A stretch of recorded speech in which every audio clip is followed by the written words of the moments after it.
Hello everyone! Isang magandang mapagpalang tanghali po sa ating lahat dyan, guys.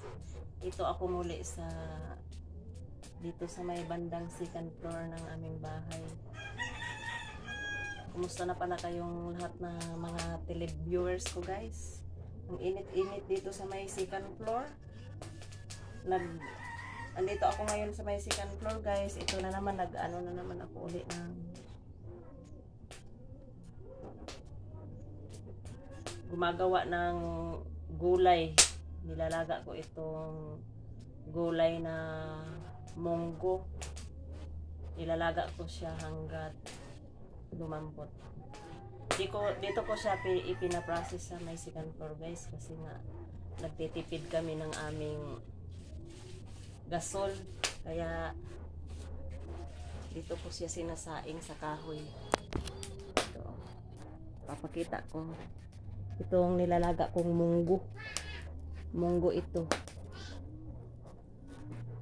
Kumukulo na.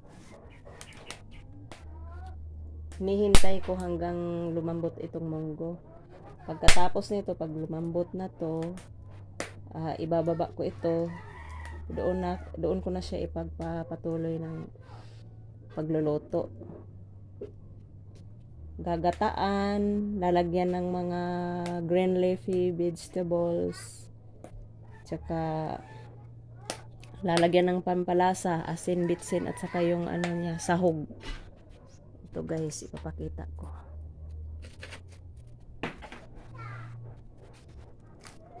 Ito yung paraan namin, guys, para makatipid kami sa gasol, kasi ang mahal-mahal na ng gasol ngayon.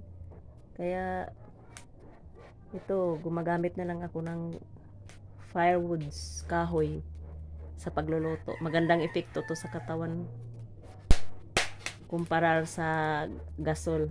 Kahoy kasi ang ganda ng ano, ang sarap ng luto ng kahoy. Kahit rice, pwede dito lulutuin, rice, mga ganito, gulay. Yung ano naman, guys, yung inalalagay ko naman na ito, paisa-isa lang baka kasi magwala yung ano, magwala yung apoy. Wala pa namang tubig dito sa may second floor. Walang tubig na nakahanda, kaya iniingatan ko dahil kinakabahan ako baka yung apoy ay lumilipad, magsiliparan, kaya paunti-unti lang ang nilalagay ko, guys. Isang mapagpalang araw sa ating lahat dyan, guys. Minsan-minsan lang ako nakakakuha ng video para sa inyo.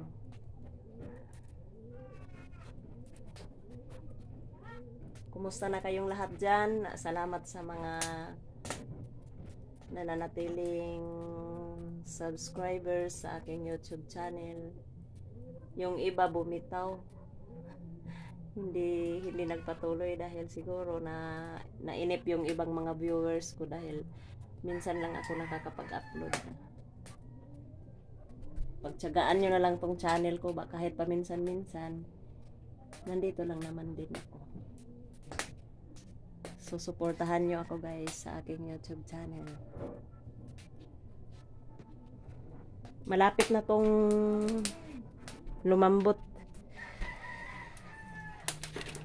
Hindi tayo makakabuelo ng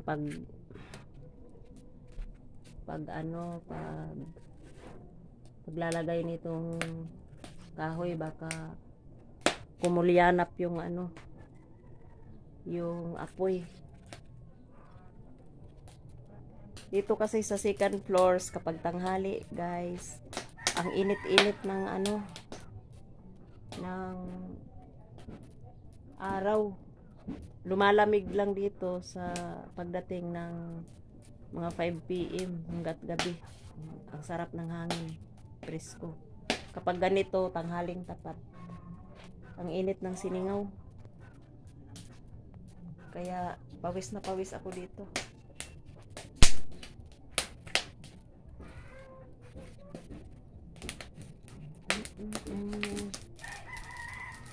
Ito yung pusa ko guys. So, kung saan ako magpunta, andi dito rin naman siya sa taas.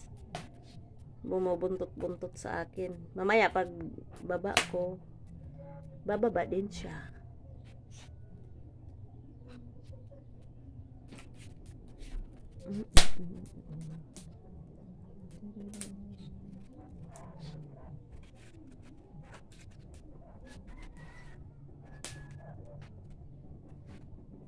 Ay, umusok. Umuusok lalo. Ito yung mga kapitbahay namin guys. Oh, ano kasi tong area na to. Dito, ano lang to, rights lang. Walang titulo. Squatter, ito yung tinatawag na squatter area. Papakita ko sa inyo ang mga bahay dito sa paligid namin guys, sa palibot namin. Ang daming bahay. Marami nakatira dito na mga, kami lang ang ano lang, self-employed lang, nagtitinda-tinda lang. Kadalasan dito, karamihan dito yung mga retired police.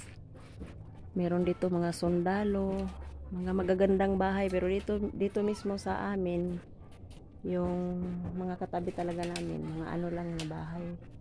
Katulad lang ng bahay namin. Dito doon sa may bandang unahan, ang gaganda ng mga bahay doon. Kaya lang ang problema dito, walang kasiguraduhan. Kapag kukunin na ng may-ari ng lupa itong area, iyon na yung tinatawag na demolition. Pero ako naman ay nananalig lang ako sa ating Panginoong Diyos na sana naman ay bigyan niya talaga ng honor ang mga tao dito na hindi na hahalongkatin pa ng may-ari nitong lupa, kasi yung may-ari nitong lupa dito guys ay patay na, at saka ano naman, hindi naman talaga to sa kanya, parang ano lang ba, yung inisquat niya lang sa mga tauhan dati. Talagang hindi naman din ito titulado sa pangalan niya. Kaya kung loobin ni Lord na tumagal kami dito hanggang 20 years, ang bili ko nitong bahay na to is 282,000.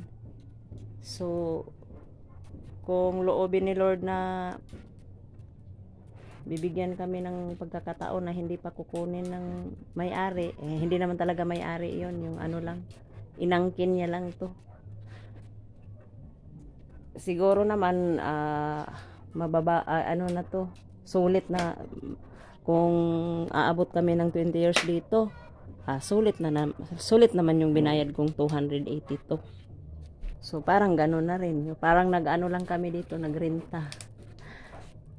Ang mabuti lang dito kasi hanggat hindi pa kukunin ng may-ari ng lupa, tuloy-tuloy ang tira namin dito.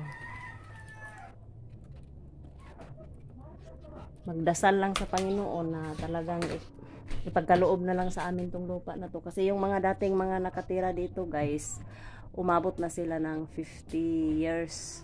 Hindi naman inagaw ng may-ari ng lupa.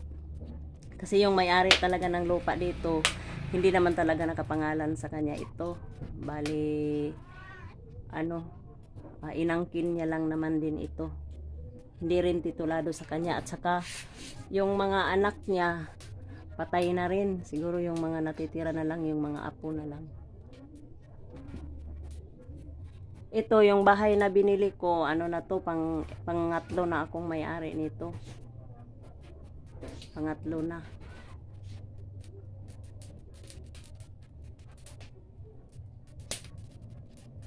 Okay naman rin yung pamumuhay namin dito, ano naman.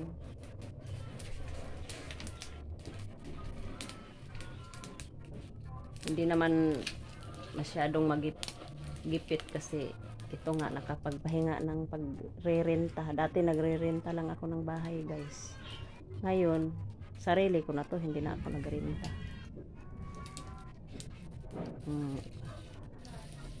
Ano talaga, talagang napakabuti ng ating Panginoong Diyos. Kasi nakapagpahinga na ako ng pagrerenta ng bahay. Salamat nga pala sa lahat-lahat ng mga nananatiling subscribers, yung mga naiiwan. Mag-comment lang kayo.